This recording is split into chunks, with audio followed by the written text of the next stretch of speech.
Welcome to the Sexy Freedom Media Podcast, a place to discuss pain, passion, and pursuits. Let's get it. I want to feel alive. Breathe. Make some moves. Protect the throne. This is Sexy Freedom Media Podcast.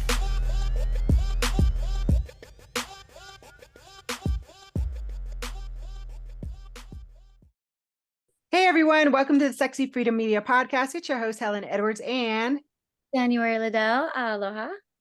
What's up, January? What's up, Helen? I'm so excited. Well, we wanted to talk about our own stories of empowerment and how we felt empowered by other women, since there's so many things out there and podcasts and books and everything on women empowering women. We just wanted to give our own stories and testimonies of how we've felt empowered before. And maybe that can inspire everybody out there to inspire other women. So, January. I love this topic because one, sexy, soul-fed, sexy, Successful, and soul-fed. That page is amazing because there's a lot of women entrepreneurs and women who are in the, corporate world, just several different women, stay-at-home moms. And I love that page, Sexy, Soul-Fed, and Sexy, Successful, and Soul-Fed, because it gives us a space as women to feel empowered in there. So one of the things that I love this, one of the reasons why I love this topic is because I feel that as women, we're all in our heads. A lot of times we're in our heads, we're in our minds, and we can actually, be our worst own critics, right? So us ourselves can be our worst own critics. So it's very empowering when other women can see your value, and those words of affirmation really, truly help. So I'm really excited that we're talking about this topic. So let me just share one story for you of how I felt empowered. There's several things, but I'm going to say one, Helen. So Helen actually is the person that actually inspired me, and she inspired me and empowered me because I love her phrase, protect the throne. And it's a mantra that keeps like ringing in my ears, protect the throne. And she embodies that. And so I love that about our co-host here, our host, Helen Edwards, because she consistently uplifts women, and she will send us gifts. She will send us words of affirmation, videos of affirmation, and the energy that she just projects is phenomenal. And so when we're talking about women empowering women, one of my stories is Helen. Helen is my cheerleader. Whenever I feel like, I know I can go to her, and she's just amazing at what she does. She's magical. So that is my story. Helen, who inspired you or who empowered you to be who you are? And I have a feeling I know who you're talking about. Who you're going to say first? My mom. Is that who you thought? Yes, exactly. It was your mom. I said, I know she's going to say mom, because I feel like your mom is the catalyst of empowerment. And I'm just I wish I could have met her. So I'm excited for you to share that story. Yeah, she is. I try to still think of her like she's here somehow, whether it's in my heart or just in heaven or, the ether, the wind. She had always encompassed empowerment from a very young age because she grew up in an era where pretty much men ruled, and they weren't good men that were surrounding her life as a young child and growing up. It was very abusive and traumatizing, and some really horrific things that she had to go through. So when she got older, and then she had 4 girls and then a boy, her primary job, she felt, was to protect her girls from any harm from any males. So she was very, very feminist, a very big feminist. She loved that movement, although she would never say I'm a feminist, because she never wanted to feel like she was categorized in certain areas. Yeah. So she was always saying women can do it. If a man could do it, women can do it. We don't need a man. We can do it ourselves. And although we now know It's good to have both men and women in all parts of your life, whether it's partnership in business and marriage or just one of your best friends. It doesn't matter. It's good to have both men and women in your life. And her consistency of embedding that woman can do anything was very empowering. And it actually, it basically became part of my programming. And I always tell women, I'm a woman's woman.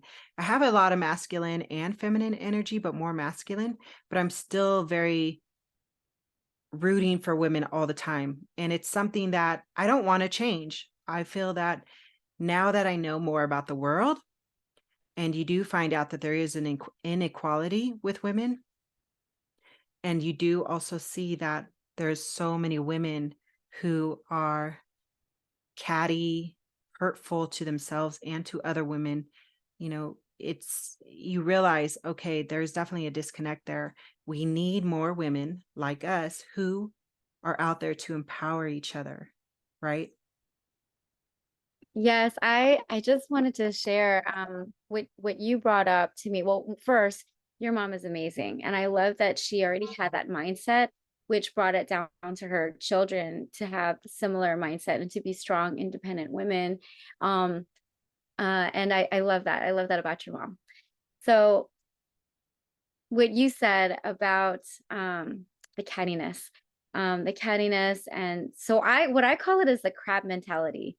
So I feel that there are some situations out there that women can be crab mentality. The crab mentality is when you put a whole bunch of crabs in a bin, okay?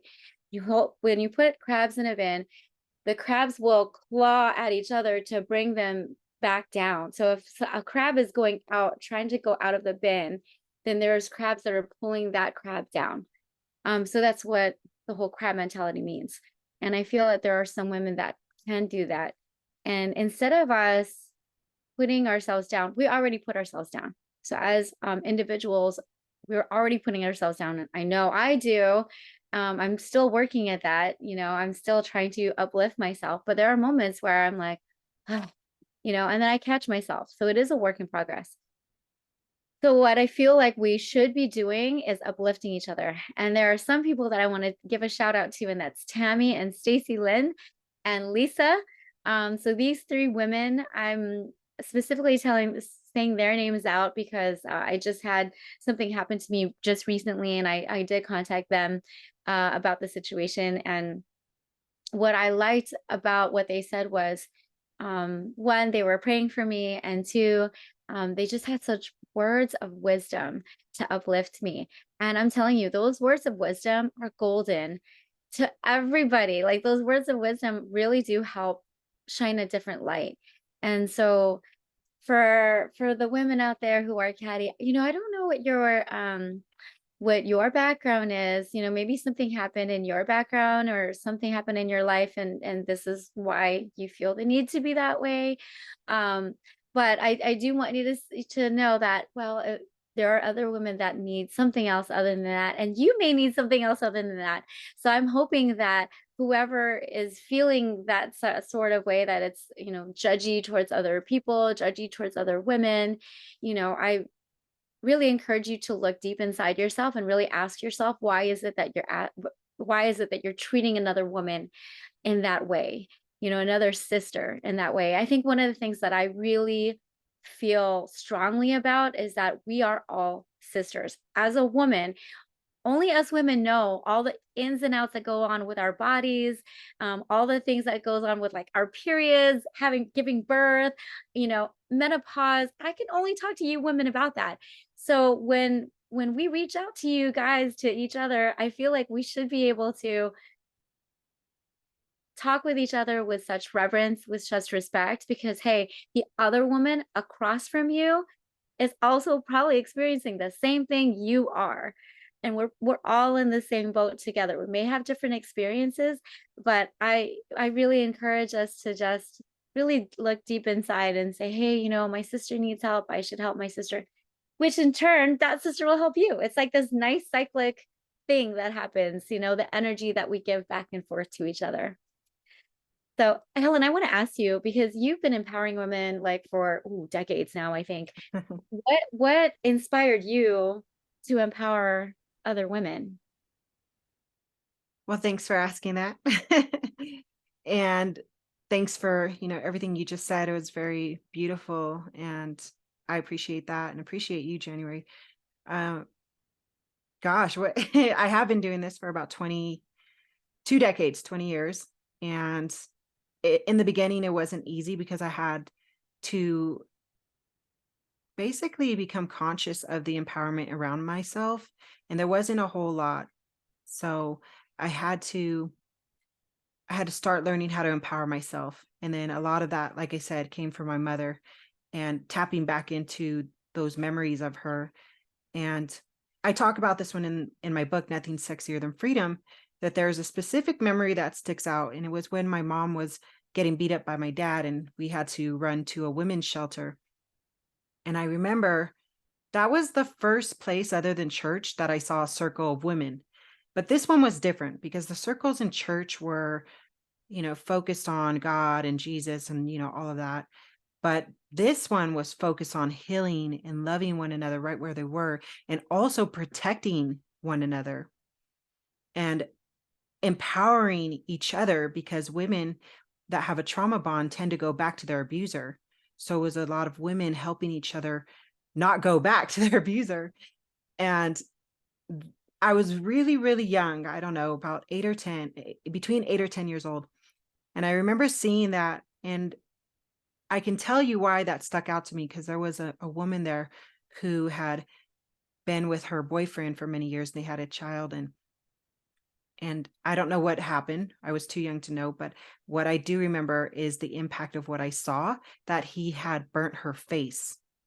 And it was just so traumatizing to me that I remember asking my mom what happened to her. And she was like, my mom was just very upfront. She was just like, her boyfriend lit her on fire and burned her face. And when I realized how cruel somebody can be in life, I knew my dad was beating my mom, but that's a whole new level. Like, the people out there that are physically hurting people and burning them and stabbing them and even in taking their life, it's just like, oh my gosh. And I just remember forever being changed in that moment, because this circle of women became something more powerful than anything I'd ever seen in my life. And when I got older, fast forward to when I got older and I started going off on my own in my 20s, I was all over the place. I was a big wreck in life, but there was something fighting inside of me that knew I was supposed to be amongst women. And I really believe it was that little girl that seen that, then witnessed that, because I feel like she's the voice of reason within me today when it comes to working with women. So that's kind of where it all started. I feel like the pinpoint for me.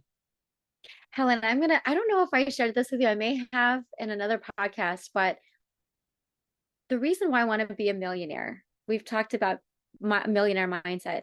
The reason why I want to be a millionaire is because I want to create the castle. I did talk to you about the castle. And it just clicked on me when you mentioned your 8-year-old self and when you mentioned, the healing in that circle. And it clicked. This is why I want to be a millionaire. I want to create the castle where it will empower women and it'll be a place of healing. Just like you said, that's just like a place that you went with your mom. This is why we're connected, because you actually experienced that. You were like hands-on in a place like that. In my case, I'm going to be really vulnerable. In my case, Sam has PTSD. That is a known thing. And throughout our marriage, we have gone through several, roller coasters. And one of those roller coasters is leaving. It's leaving the house. It's going to my brother's. It's renting another place somewhere else. It's going to my sister's. It's going somewhere, other than home. I'm fortunate enough because I did have places that I had to go to. But when I think about my own experience, I'm very blessed, but not that many people can say that they have that resource. And for me, building that castle is vital for me because I know that there are women that can't have that place. And for me, like the idea for the castle is not just a safe haven, but it would be a place for them to be empowered. So this place would have workshops of how to do life skills. Like I would have, guests come and, teach the women, teach the children certain things, including financial literacy, right? That's one of the things that's important, especially for women, because I feel as women, that's not something that we're conditioned to really think about, are our finances. And so workshops like that, workshops to get them into the workforce. So I'm really excited about the castle. I call it the castle. So I'm envisioning this castle. My heart really is to empower women because I feel that as women, women aren't like pushed enough or encouraged enough to be strong and transparent and bold and courageous and all this, right? I think right now in this decade, people are now getting into that type of mind frame. But there are still other women out there that aren't as, there's introverts, right? Introverts and are not comfortable in that type of position. And, but still, I still feel like that an ability to empower every woman to be whoever they want to be, right? And to fill their capacity or their potential. So I feel this is a great topic because I think that all of us women need to really dig deep, within ourselves and find it, find it within ourselves to share our love. If you are strong and you're positive and you have all this energy, share it. We need that. We need all that positive energy just bouncing around because that is so contagious. There are women out there who are hurting, who are in predicaments, domestic violence and, abuse, all these things, or who are just lonely, so there are women out there who are lonely. And I just really do encourage us to reach out. I hope this reaches somebody, and I hope that somebody reaches out to that friend that you haven't talked to in a long time, and you just say hi and just say, hey, let's catch up, let's connect. I haven't connected with you in a long time. So Helen, I want to ask you, what are some ways that we can empower women? Yeah, like, regarding everything you just said, I was thinking about that saying that you never know what somebody's going through.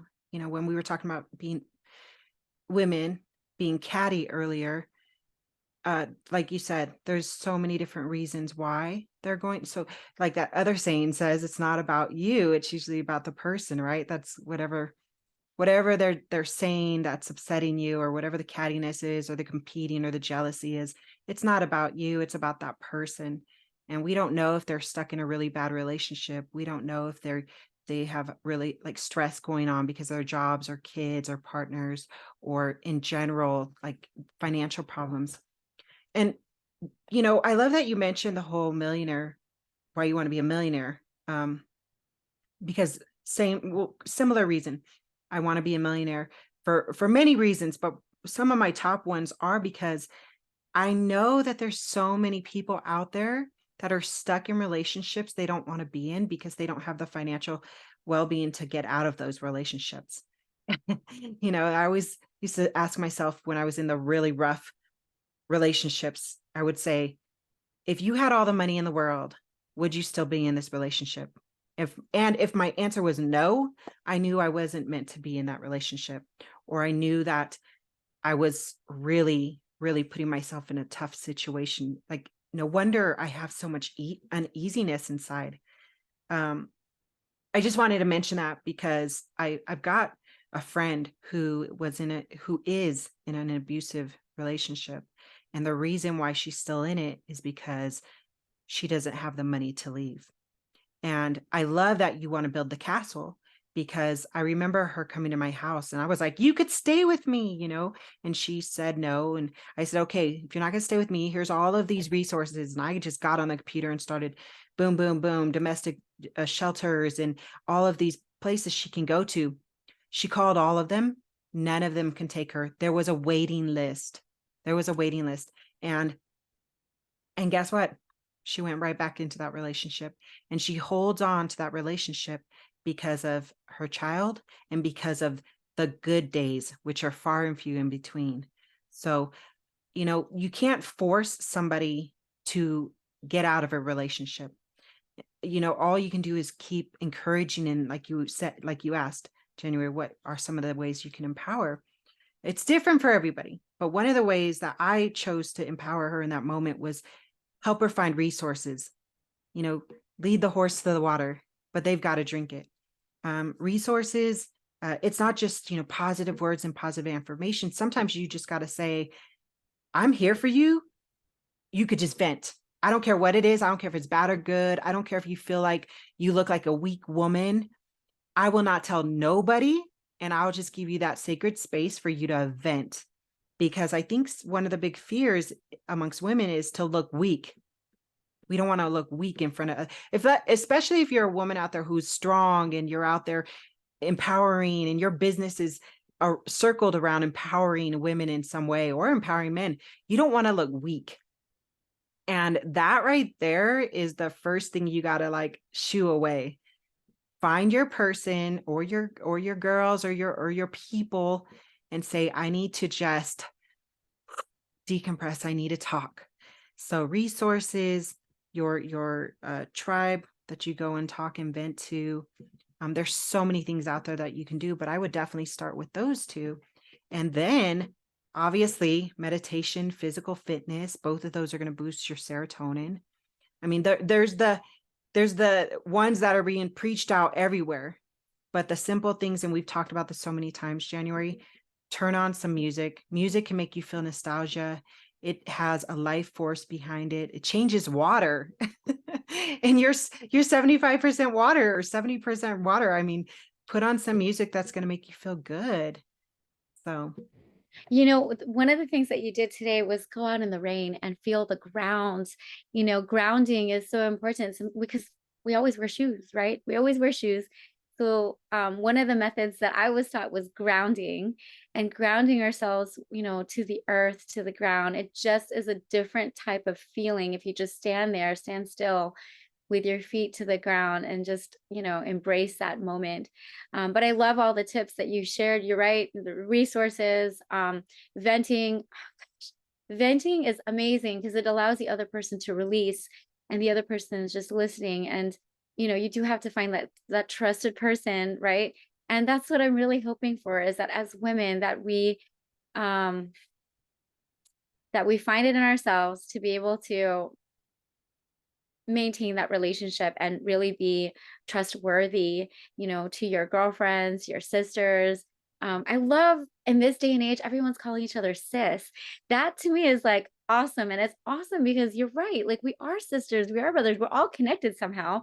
So yes, we are all related, we're brothers and sisters. And if we thought of ourselves in that type of way, right, and call each other sis all the time, it's just such an enduring term for me. So that to me is also empowering, even just the word sis. What was the other one you said? Meditation and exercise. Love it. I was going to mention and if you don't know what this is, Google it, research it. There's something called the red tent. And the red tent, I don't know, have you heard of the red tent, January? I have not. So this is new to me. So please share. I love the red tent for women. They have them sprinkled all around the world. I don't know how many people do it, but I remember I found one in Phoenix, and what the red tent represented what the red tent is a group of women that would come together. And the reason it was called the red tent is it was something that was kind of done way back in the ancient times in some cultures. And it meant that because women have periods, so they would come together during the time when they had periods, and they would connect with each other and stay with each other during that time they were on their periods.